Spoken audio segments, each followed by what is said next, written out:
Assalamualaikum dan selamat pagi semua. Okey, hari ini kita nak mulakan pembelajaran kita dengan topik rumusan di mana cikgu akan berkongsi sedikit cara untuk anak-anak menjawab soalan rumusan dengan menggunakan teknik bacaan iaitu teknik SQ4R. Mungkin ada anak-anak yang dah biasa dengan teknik ni, mungkin juga tidak biasa tapi tidak mengapa. Kita akan tengok satu persatu macam mana apa yang dinamakan dengan teknik SQ4R dan macam mana kita boleh gunakan teknik ini untuk menjawab soalan rumusan. Okey, baik. Kita tengok dulu sedikit sepintas lalu mengenai rumusan. Rumusan ini akan diuji dalam kertas 1 Bahasa Melayu Menengah Rendah di mana soalan ini akan dikeluarkan di bahagian C iaitu bahagian pemindahan maklumat. Sebenarnya bahagian pemindahan maklumat ini ada 3 topik yang akan diuji. Bukan hanya rumusan lah yang akan keluar. Boleh keluar ulasan, boleh keluar ringkasan serta rumusan. Dan sebenarnya dalam pemindahan maklumat ini juga murid akan diberikan 2 soalan di mana anda hanya perlu menjawab satu sahaja daripada 2 soalan tersebut. Itu bahagian pemindahan maklumat. Dan keseluruhan markah bagi bahagian ini ialah 15 markah. Jadi cikgu melihat bahagian 15 markah ini satu jumlah markah yang agak banyak. Dan sangat rugi jika anak-anak tidak dapat menguasai dan mendapatkan markah penuh bagi bahagian ini. Jadi seterusnya kita akan tengok dulu apakah topik yang wujud dalam pemindahan maklumat sebelum kita bergerak ke teknik SQ4R. Okey, untuk pemindahan maklumat, macam yang anak-anak nampak dalam skrin dan macam yang cikgu dah beritahu tadi, bahagian ini ada 3 topik yang akan diuji dalam peperiksaan. Mana-mana 2 akan dipilih tapi kita masih tetap kena belajar 3. Yang pertama kita tengok, kita ada ulasan dan ulasan ini sebenarnya anak-anak dah belajar sejak daripada sekolah rendah lagi. Dan cikgu nampak ulasan ini antara topik yang patutlah anak-anak kuasai sebab daripada sekolah rendah bawa tingkatan 1, bawa tingkatan 2, bawa tingkatan 3 dah lama sangat kita belajar, sepatutnya anak-anak dah tahu macam mana cara nak tackle ulasan. Okey, ulasan ini kita tengok briefing sikitlah. Ulasan ini ialah satu topik di mana anak-anak perlu mengulas rajah ataupun petikan ataupun bahan rangsangan yang diberikan. Jadi dalam menulis ulasan yang baik, perlulah anak-anak selitkan isi tersurat dan isi tersirat. Ini wajiblah. Wajib menggunakan 2 jenis isi iaitu isi tersurat dan isi tersirat bagi menghasilkan satu ulasan yang berkesan. Okey, itu dari sudut ulasan. Seterusnya kita tengok rumusan dan juga ringkasan. Kedua-dua topik ini hampir sama tetapi ada sedikitlah perbezaan-perbezaan kecil dan perlu dikenal pasti dan dikuasailah perbezaan tersebut bagi memastikan anak-anak tidak tertukar cara menulis, tidak tertukar cara menjawab dan memastikan supaya markah yang diperoleh juga dapat didapati secara maksimum. Maksudnya kat sini kita tahulah bagaimana cara membezakan kedua-duanya. Baik, kita tengok dulu yang pertama iaitu rumusan. Rumusan ini topik yang kita akan pelajari hari ini. Kita akan tengok hari ini di mana dalam topik rumusan ini para pelajar perlu melengkapkan 3 bahagian dalam menulis rumusan iaitu pendahuluan, isi dan penutup. Jadi ini antara perbezaan pertama rumusan dan ringkasan. Di mana ada 3 bahagian perlu dilengkapkan. Dan dalam rumusan juga anak-anak tidak akan diberikan kehendak soalan dalam arahan di bahagian atas. Kalau biasanya bila kita baca arahan, baca petikan di bawah dan sebagainya itu bahagian arahan di atas. Untuk rumusan tidak akan diberikan sebarang tajuk ataupun kehendak soalan. Jadi bila jumpa arahan seperti itu, automatik boleh terus andaikan itulah ialah rumusan. Okey, yang itu perbezaan yang kedua. Perbezaan ketiga ialah dari sudut pemarkahan di mana memandangkan 3 bahagian perlu kita tulis, maka markah juga diberikan berdasarkan ketiga-tiga bahagian. Yang pertama iaitu pendahuluan membawa 2 markah. Apa yang nak tulis dalam pendahuluan ni? Pendahuluan perlulah meletakkan kehendak soalan yang telah kita cari. Kehendak soalan ni kita cari sebab kita tidak diberikan sebagai kehendak soalan dalam rumusan. Kita kena cari kehendak soalan tersebut dan dijadikan sebagai pendahuluan rumusan. Bila dah selesai, dah baik pendahuluan kita, maka 2 markah akan diberikan. Okey, yang kedua ialah markah dari sudut isi di mana satu isi hanya diberikan 1 markah dan anak-anak perlu mencari 6 isi keseluruhan dalam rumusan. 6 isi bagi rumusan. Ingat, 6 isi, 1 isi, 1 markah saja. Dan yang terakhir ialah penutup, di mana 2 markah diberikan untuk bahagian penutup. Itu untuk rumusan. Kita tengok pula ringkasan. Bagi bahagian ringkasan, tidak ada pendahuluan, tidak ada penutup yang diperlukan secara total lah, kerana biasanya penulisan ringkasan ini kita memang letak sedikit pendahuluan yang menunjukkan tajuk, tapi tak penting kerana tidak ada markah diberikan.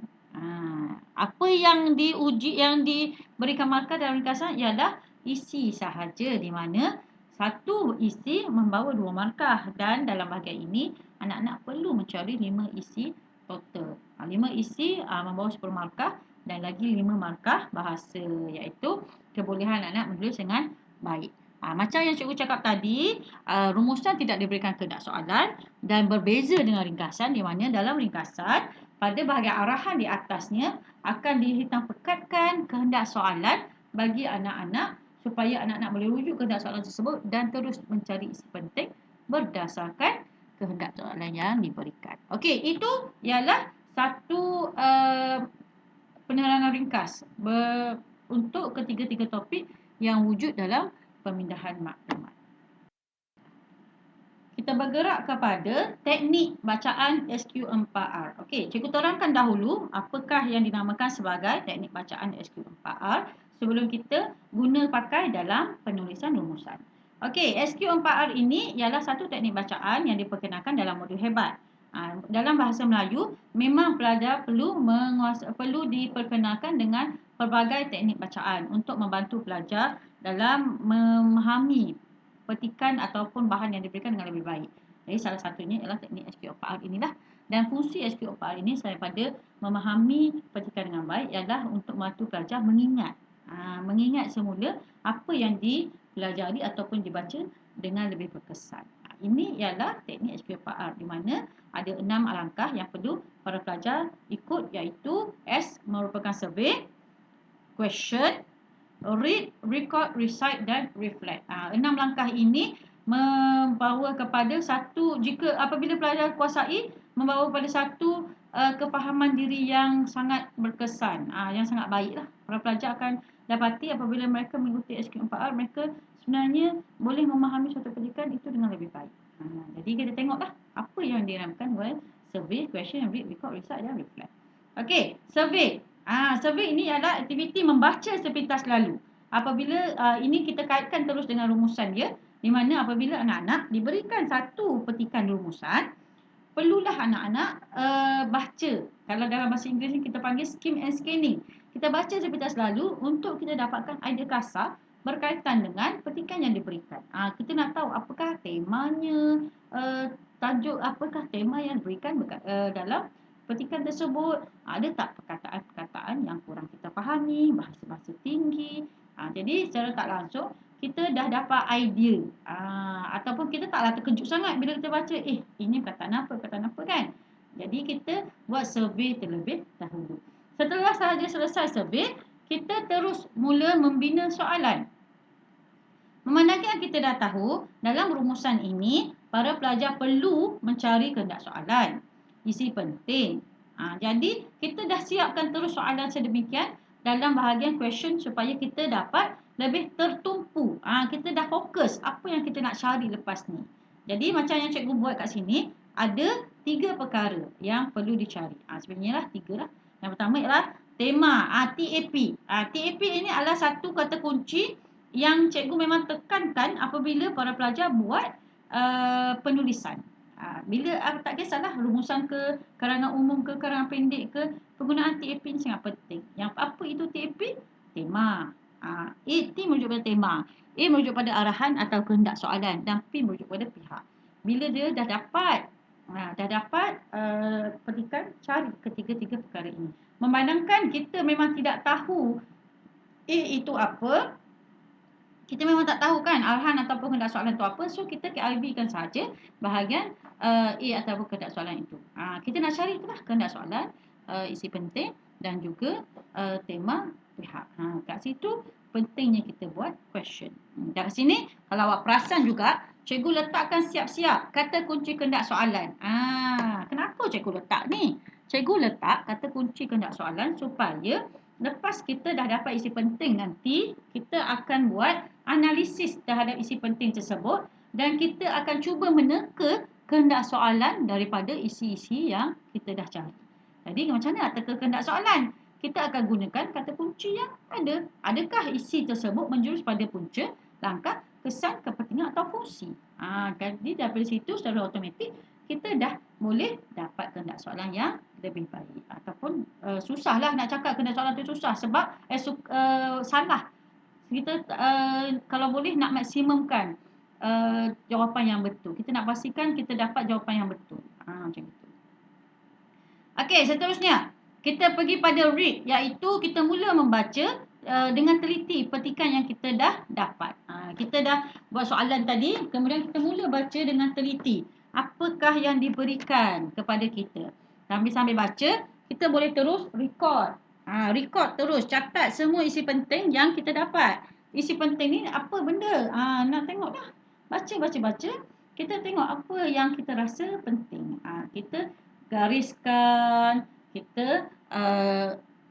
kita boleh kurungkan. Kita tengok agaknya saya rasa ini penting. Saya rasa isi A ni penting, isi B ni penting. Kita rasa dulu.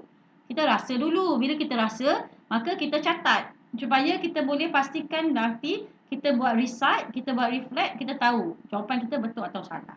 Jadi kita dah secara tak langsung melaksanakan langkah 5 dan 6, iaitu recite. Di mana dah dapat semua isi, kita cuba nyatakan isi kita semula yang kita dah dapat supaya kita boleh tahu jawapan yang kita dapat tu betul atau salah, dan kita buat refleksi diri terhadap jawapan yang kita dapat. Bila kita dah buat perbincangan, kita dah recite, kita dah buat perbincangan, dan kita terus boleh reflect diri kita. Adakah jawapan itu betul? Kalau salah, kenapa salah? Macam mana cara nak cari jawapan yang betul? Kita akan selalu membuat refleksi bagi mendapatkan jawapan terbaik dalam penulisan rumusan. Okey, seterusnya. Ini ialah satu contoh soalan yang cikgu berikan, di mana daripada soalan ini kita akan cuba dapatkan dan laksanakan teknik SQ4R. Kita akan cuba dapatkan rumusan yang baik dengan menggunakan teknik SQ4R. Okey, dah dapat satu petikan, kita buat dulu langkah pertama. Survey, baca. Apakah perkataan-perkataan ataupun tema secara keseluruhan? Macam ni cikgu nampak. Perkataan pertama yang cikgu nampak ialah perkataan stres di permulaan. Perenggan. Jadi dalam kepala cikgu dapat menjangkakan mungkin ini merupakan salah satu petikan berkaitan dengan stres. Kemudian cikgu ternampak pula ada perkataan saintifik skizofrenia. Itu boleh menguatkan lagi perasaan cikgu tentang tema ataupun tentang idea kasar yang wujud dalam petikan. Jadi dah survey, cikgu pun buat soalan. Okey, apakah TAP yang perlu, yang ada dalam petikan? Apakah kehendak soalan kita? Apakah isi penting yang cikgu kena cari? Jadi cikgu pun mulalah membaca. Baca. Cikgu pun nampak, okey, ini ada perkataan-perkataan yang cikgu boleh ambil, iaitu perkataan cara. Cara mungkin boleh menjadi satu kata kunci. Sebab apa? Sebab tadi kita dah tengok kan, antara kata kunci kehendak soalan ada 4 kan. Salah satunya cara. Jadi dalam petikan ini juga menggunakan perkataan cara. Oleh itu mungkin petikan ini membincangkan tentang langkah yang berkaitan dengan stres. Jadi cikgu cuba cari dan cuba kaitkan antara satu isi dengan isi yang lain. Cikgu cuba record apa yang cikgu dah baca. Dah habis selesai record, cukup 6 isi ataupun lebih jika baik, lebih baiklah jika lebih. Cikgu pun buat perbincangan dan mula menyatakan semula jawapan yang cikgu dah dapat. Okey, baca satu-satu jawapan yang dah dapat dan cikgu akan mula membuat refleksi kendiri. Refleksi kenapa kawan cikgu dapat jawapan macam ni? Cikgu perlu dapat jawapan macam ni. Jadi kita buat refleksi diri. Okey, ini antara satu jadual yang cikgu guna pakai untuk membantu cikgu semakkan diri. Jadual ini cikgu buat semula, tulis semula isi yang cikgu dapat supaya cikgu dapat meneka pendahuluan dengan lebih baik dan dapat melihat adakah isi yang cikgu dapat tadi betul. Ini kita boleh masukkan dalam bahagian record. Maksudnya sampai kita tulis tu, kita pun masukkan semula dalam jadual dan bila kita recite nanti kita akan nampak lebih tersusun lah. Okey. Jadi kat sini cikgu dah letak bahagian atas ada TAP. A ni nampak tak? T cikgu nampak, kita nampak T lebih berkaitan dengan stres.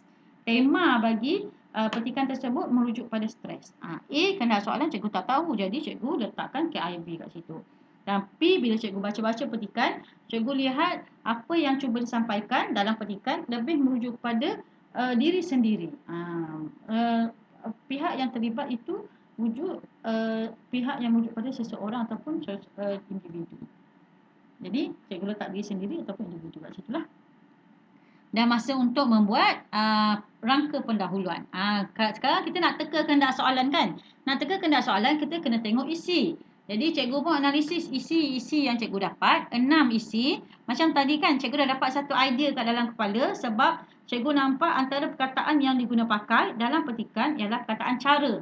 Jadi cikgu pun tengok, comparekan balik dengan isi yang cikgu dah tulis. Kebanyakan isi yang cikgu dapat merujuk pada tindakan.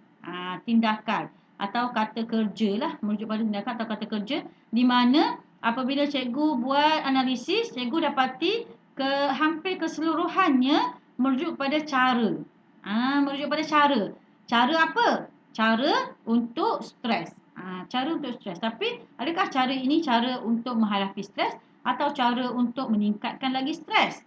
Jadi kat situ kita akan mula membuat analisis. Kita dah tahu.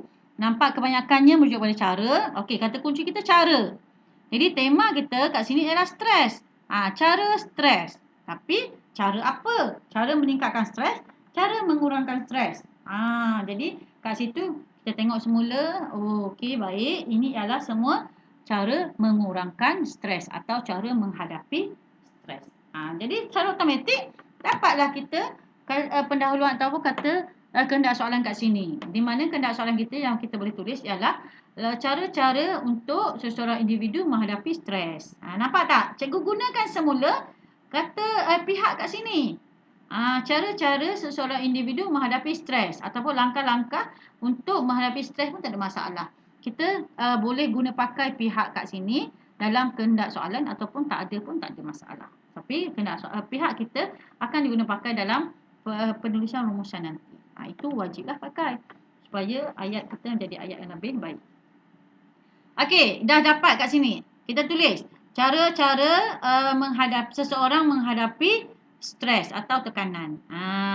Jadi kita dah dapat 6 isi. Kemudian kita tengok penutup kita haruslah macam biasa berkaitan dengan harapan ataupun kesimpulan terhadap isi. Dan kita penting untuk anak-anak tengok dalam penulisan penutup jangan ambil daripada petikan. Ramai pelajar saya ambil daripada petikan je. Mereka tengok ayat terakhir dalam petikan terus mereka masukkan dalam rumusan mereka. Sebenarnya tidak boleh. Nanti tak ada markah. Nanti tak ada markah sebab awak tak jana sendiri idea awak. Okey, seterusnya. Ini merupakan rangka atau template mudah bagi menulis rumusan. Cikgu sangat suka menggunakan rangka. Kenapa? Kerana dalam penulisan rangka, cikgu nampak anak-anak akan sangat terarah. Fokuslah. Mereka tahu apa yang mereka perlu tulis dan mereka dapat tulis dengan lebih baik. Jadi, kat sini ada 3 perenggan. Cikgu memang pecahkan ada 3 perenggan. Wajib ke 3 perenggan? Tidak. Tidak wajib 3 perenggan. Bilangan perenggan tidak mempengaruhi pun. Nak buat 1 perenggan tak ada masalah. Nak buat 3 perenggan macam cikgu pun tidak menjadi masalah. Itu bukanlah satu aspek yang diukur dalam pemberian markah oleh pihak pemeriksa. Cuma yang penting ketiga-tiga elemen rumusan iaitu pendahuluan, isi dan kesimpulan penutup ada. Maka anda layak mendapat markah yang tinggilah jika penulisan anda baik. Kenapa cikgu buat 3 perenggan? Cikgu buat 3 perenggan supaya mudah untuk para pelajar dia nampak. Mereka perlu tulis 3 bahagian. Jadi dengan wujudnya 3 perenggan, maka mereka nampak. Okey, 3 bahagian iaitu pendahuluan, isi dan juga penutup. Dan cikgu juga lebih mudah untuk menanda dan memeriksa kerja mereka. Okey, dalam pendahuluan, Macam yang kita cakap tadi, pendahuluan itu menggunakan semula kehendak soalan yang kita dah cari. Jadi kita nak masukkan je. Kita buat ayat standard lah. Rumusan membincangkan, terus masukkan kehendak soalan yang kita dah bina tadi. Penulisan sebegini dah layak anda dapat 2 markah. Nampak tak? Penulisan yang sebegini ringkas pun layak dapat 2 markah. Dengan syarat betul lah. Okey, seterusnya ialah kita mula memasukkan isi kita. Kalau anda perasan, cikgu letakkan PW, pihak dan isi. PW merujuk pada penanda wacana. PW merujuk pada penanda wacana. Pihak kat sini. Nampak? Pihak kat sini. Kenapa cikgu letakkan pihak? Kerana kebanyakan pelajar cikgu, mereka selalu buat ayat tanpa meletakkan pihak. Jadi ayat yang mereka bina itu tidak gramatis. Sekaligus sebenarnya jika tidak ada pihak, automatik ayat itu tidak menjadi ayat. Dia akan jadi frasa. Sebab apa? Sebab ayat itu ialah kombinasi antara subjek dan predikat. Tidak ada subjek melakukan predikat, bagaimana boleh dijadikan sebagai ayat? Cikgu harap awak fahamlah penggunaan subjek dan predikat ni. Okey, jadi kat sini memang cikgu tekankan sangat-sangat penggunaan pihak. Wajib ke semua? Sebenarnya bergantung pada ayat. Wajib ada, tapi bergantung pada bagaimana anda mengolah ayat tersebut. Okey, jadi kat sini cikgu dah letak sampai 6 isi, merujuk pada 6 satu markah satu isi, 6 isi dalam satu rumusan. Dan kita bergerak pada kesimpulan, iaitu bahagian kesimpulan cikgu cakap tadi wujudnya pihak dan perlulah meletakkan harapan terhadap isi yang kita dah buat. Okey, kat sini juga cikgu letakkan ada 5 senarai, 5 penanda wacana mudah. Untuk bahagian ini, sangatlah cikgu galakkan anda guna penanda wacana yang mudah, yang ringkas. Sebab kita nak jimatkan patah perkataan. Kita tak nak perkataan kita melebih-lebih sehingga sehingga dah lebih 100 kat sini. Isi je dah sampai 100 patah perkataan. Nanti kesimpulan awak tak sempat dikira. Kalau dah lebih kesimpulan ni 100 patah perkataan, nanti tak dapat markah. Okey? Itu bahagian rumusan template. Okey, baik. Ini merupakan satu cadangan yang cikgu buat, cadangan rumusan yang cikgu buat. Kalau tengok banyak kali yang cikgu guna pakai, ini supaya awak boleh gunakan dengan baik. Sebenarnya cikgu tertinggal tadi. Dalam bahagian template tu sebenarnya ada rencah satu, tapi tak apalah. Cikgu terangkan kat sini. Kalau awak perasan, okey, dalam perenggan pertama, rumusan membincangkan langkah-langkah. Ini langkah-langkah untuk mengatasi stres merupakan kehendak soalan kita tadi. Yang kena merah ni. Okey, ini selesai untuk bahagian pendahuluan. Okey, kita tengok pula bahagian isi. Nampak tak ada banyak warna? Okey, warna hitam. Nampak? Warna hitam, warna hitam, warna hitam, warna hitam. Ini yang depan ni merujuk pada penanda wacana. Penanda wacana. Nanti boleh tengok semula. Warna hitam ini merujuk pada penanda wacana. Tengok template kita sama tak macam cikgu buat. Okey, seterusnya warna hijau. Warna hijau merujuk pada pihak. Cikgu gunakan pihak semua warna hijau. Kenapa cikgu pakai kita? Sebab kita ini boleh jadi satu kata ganti nama yang merujuk pada kita lah, diri kita. Secara individu pun boleh pakai, secara bermasyarakat pun boleh. Kalau tak nak pakai kita, secara umum lah sebenarnya penggunaan kita ni. Kalau tak pakai kita, gunalah perkataan individu.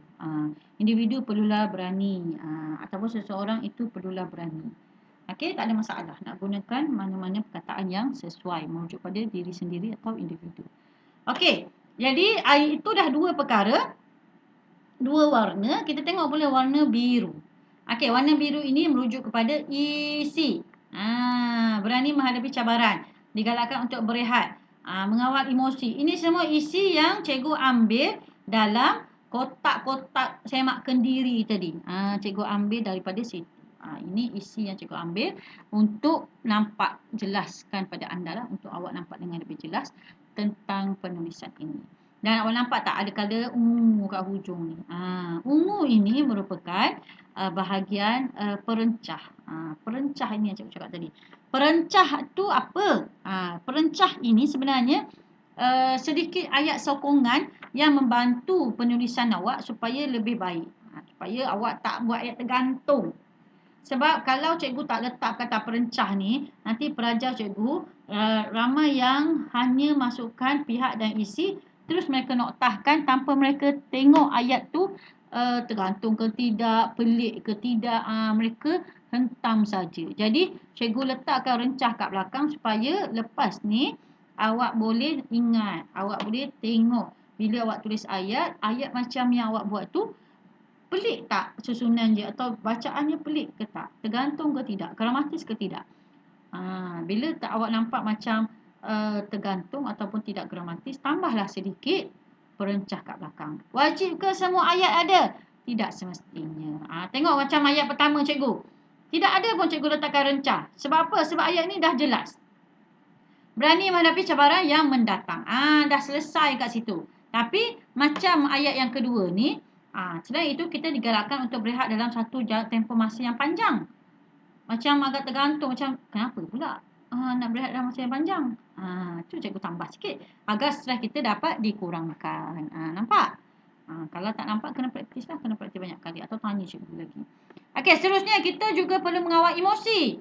Kenapa nak kena kawal emosi ni? Bila nak kawal emosi ni? Agar tidak terbawa-bawa dengan stres. Ini ialah rencah yang cikgu tambah untuk menyedapkan ayat sahaja. Okey? Kalau tak nak tambah pun tak ada masalah. Sebab kata cikgu tadi, tapi pastikan ayat awak diolah dengan baik supaya tidak tergantung. Okey? Okey, nampak juga kat sini dalam penanda wacana yang keempat ni sebenarnya cikgu gabungkan dua ayat. Dua isi. Boleh ke tak gabung? Boleh, tak ada masalah. Tapi kalau boleh jangan gabung banyak-banyak. Dua cukup lah. Cantiklah kalau dua kan. Kita juga digalakkan mendapatkan khidmat kaunseling dan mengikuti kursus pengurusan stres. Macam ni kan, dia macam hampir sama kan. Macam dekat-dekat dia punya isi. Jadi cikgu gabungkan bagi membolehkan cikgu jimatkan patah perkataan kat situ. Bagi mendapatkan solusi dalam menghadapi stres. Nampak? Dua isi ini berkongsi satu perencah yang sama. Kenapa nak kena dapatkan khidmat kaunseling? Kenapa nak kena masuk kursus pengurusan stres? Kedua-duanya bertujuan untuk mendapatkan solusi dalam menghadapi stres. Apa maksud solusi? Solusi ini ialah nak dapatkan penyelesaian. Macam cikgu ni asyik stres atau nak buat apa, masuk jumpa kaunseling pun cadangkan buat A, buat B, buat C. Masuk kursus pengurusan stres cakap, kursus tersebut cakap buat A, buat B, buat C. Maka cikgu dah dapatkan suatu penyelesaian terhadap cara menghadapi stres cikgu. Macam gitu. Okey? Jadi ini isi dah selesai. Kalau boleh, antara rumusan pendahuluan dan isi ini, anda kena bajet dalam 80 patah perkataan. Kedua-dua ini membawa kepada 80 patah perkataan. Kenapa? Supaya kita boleh kita boleh simpan sedikit untuk kesimpulan kita. Sebab ada pelajar cikgu yang sampai ke akhir isi dah 99 patah perkataan. Kalau ikut cikgu, cikgu dah tak kira dah kesimpulan tu. Sebab dah confirm takkan cukup. Betul tak? Jadi rugi. 2 markah dibuang begitu saja. So nak selamat, dua pendahuluan dan isi ini cukup sehingga 80 patah perkataan. Jimatkan perkataan kat sini.